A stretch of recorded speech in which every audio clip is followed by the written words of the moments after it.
자, 이번에는 그 임은정 지검장에 대해 이야기하겠습니다. 서울 동부지검장이죠. 그 임은정 서울 동부지검장이 세관 마약 의혹 수사를 지금 맡게 될 것 같아요. 예. 그래서 이제 본인이 페이스북에 독배든 성배든 감당할 것이다라고 했더라고요. 어떻게 잘 하겠죠, 임은정 지검장이니까. 그렇죠. 이제 네. 많은 분들이 기대를 하고 계시고 또 공직자 임은정이 그 조직 내에서 뭔가 바른 소리를 하는 사람으로서 그동안에 이제 분투해온 역사가 있는데 이번에 이제 본인의 실력을 또 발휘할 수 있는 기회가 왔으니까 뭐 네. 쉽지는 않겠지만 하여튼 최선을 다해주기를 바랍니다. 그동안은 그러니까 그 이거를 대검찰청이 했는 건가요, 의원님? 그래서 다시 이제 그 임은정 그거 동부지검장 무슨 합동 수사본부를 만들어 가지고 뭐 동부지검에 설치를 해가지고 한다라고 했었잖아요. 예, 그러니까 예. 그것이 검찰이 자체 범죄를 수사하는 거 아니냐라는 식의 그 걱정을 자아내는 면이 있었는데 지금 지휘권을 그 동부지검장인 임은정 검사한테 지금 이양한 셈이 되는 거죠. 예. 그러니까 그 자기 청사 안에 있는 그 팀을 가지고 이제 보고를 받고 지휘를 해가면서 수사를 해야 될 텐데 아마도 그간에 쭉 시간들이 와 있었기 때문에 그 검찰이 실제로 범죄를 저지른 부분이 있었다면은 그거를 어떻게든 덮어버리고 뭉개려고 했던 과정이 있을 수 있잖아요. 충분히 검찰이 자기를 수사하는 거였으니까 네. 그런 점들을 밝혀낼 수 있으면 좋겠는데 어떻든 여기에 가려져 있는 그 엄청난 흑막에 대한 국민적 관심이 높으니까 그게 부응하는 결과가 꼭 나왔으면 좋겠습니다.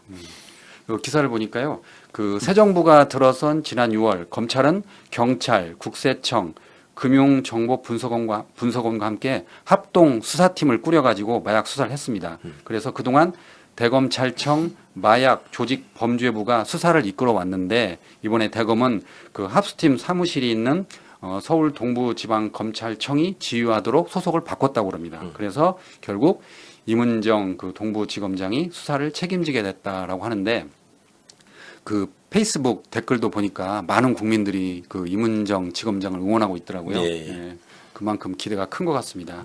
예. 너무너무 밝혀지지 않은 게 많고 또 너무나 백혜련 경장이 이제 뚜렷한 상황에 대해서 억울해하니까 이런 점들이 뭐 특검 수사를 통해서도 상당 부분 좀 이렇게 나온 얘기들이 공조가 될 필요도 있을 것 같고 예. 하여튼 분발해 주기를 바랍니다. 예. 자, 이번에는 그 권성동 국민의힘 의원에 대해서 이야기를 나눠보도록 하겠습니다. 잘 아시는 것처럼 큰 거 한 장을 서포트했다, 뭐 그거로 잘 아실 텐데 이 권성동 의원이 특검에 출석해서 큰 거 한 장을 받았냐 그랬더니 결백하다라고 이야기를 했어요. 지금 한간에는 뭐 큰 거 한 장이 뭐 1억이냐 10억이냐 뭐 여러 가지 설이 나돌던데 정작 본인은 혐의를 강하게 부인하고 있습니다. 어떻게 보십니까? 권성동 씨가 뭐 순순히 인정할 사람은 아니고 네. 여전히 그 뻔뻔한 태도를 보일 텐데 특검이 권성동을 소환한 게 별다른 증거가 없는 상황에서 권성동 얘기를 들어보기 위해서 하지는 않았을 것 같고 예. 통일교회 그 윤영호 본부장이 뭔가 상당히 그 한학자 씨가 전달한 쇼핑백이 누가 마련하고 누가 포장하고 누구누구를 거쳐서 권성동한테 건네졌는지 이걸 되게 구체적으로 지금 얘기를 했다는 거잖아요. 근데 그거를 쭉 얘기하고 액수가 얼마인지 그게 어디야 쓰라고 준 건지 왜 준 건지 이런 것들을 말 안 했다라는 거는 상식적으로 좀 이해가 가지 않아서 특검은 상당 부분의 증거와 사실관계를 다 파악했을 가능성이 높고 예. 권성동이 뻔뻔하게 거짓말하는 거를 그대로 조서에 남겨서 김건희가 목걸이 가지고 거짓말하다가 완전 멘붕이 된 것처럼 그런 상황으로 이어지지 않을까 기대합니다.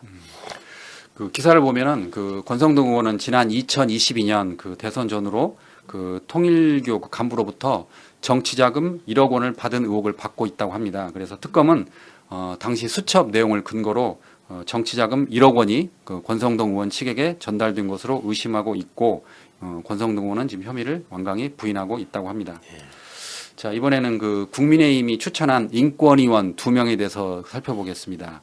국민의힘이 그 이상현 숭실대 교수와 우인식 변호사 2명을 인권위원회 추천을 했는데 이 2명의 선출안이 본회의장에서 과반이 안 되면서 이게 부결됐다고 합니다. 그래서 여야 의원들이 본회의장에서 고성을 오갔는데 그 7월에는 국민의힘이 그 내세운 2명의 변호사가 아예 그때는 상정도 안 됐어요. 예. 근데 그럼에도 불구하고 이번에 이제 국힘이 2명을 내세웠는데 2명 모두 이제 민주당이 판단하기에는 부적합하다라고 이렇게 올렸는데 이 그 본회의장에서 부결된 이후에 국민의힘 의원들이 예결위에 나가지 않았나 봐요. 예. 그러니까 지금 한병도 예결위원장이 유감이다라고 했는데 어떻게 보십니까 여기에 대해서? 예결위에 출석하지 않은 거는 그야말로 정치적 쇼잉이고요. 예. 저 사람들이 예결위에 또 슬며시 기어 들어갑니다, 반드시. 그게 돈이 거기 다루는 데인데 돈을 보고 그 사람들이 물러날 사람들은 아니고요. 그럼 반드시 들어갈 거면 별로 신경 안 써도 되는 거고.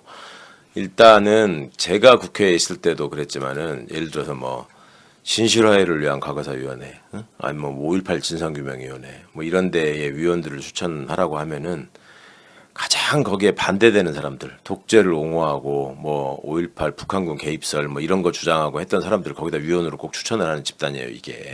예. 그 지난번 인권위원 때도 사실은 너무나 부적격인 사람들을 추천을 하는 바람에 본인들도 민망했는지 아예 그냥 상정해달라는 말도 하지 않고 철회한 셈이었거든요. 7월에. 근데 새롭게 지금 2명을 추천해가지고 표결하는 과정이 있었다는 건 또 사실은 저는 모르고 있었는데 예. 오늘 이런 뉴스를 접하고 보니까 그런 상황에서도 또 이상한 사람들을 지금 밀어넣으려고 한 거잖아요. 그것도 예. 내란과 연루된 사람들을. 그러니까 그 전에 인권위가 내란과 관련해서 안창호나 김용원이나 이런 자들이 얼마나 이상한 소리들을 많이 해대고 윤석열이의 인권만 인권이고 최상병 인권은 인권이 아니고 이런 짓거리를 했지 않습니까? 예. 근데 그거를 여전히 이어서 하고 인권위를 또 망가뜨리면서 분탕질을 하겠다라는 지금 모습을 보인 거라서 정말 이 집단은 대한민국 정계에서 퇴출돼야 된다. 이거는 있어서는 안 된다. 정말 반드시 심판해야 되고 어쩌면 이렇게 처음부터 끝까지 하나같이 헌법과 인권을 무시하는 태도로 일관할 수 있는 것이 정말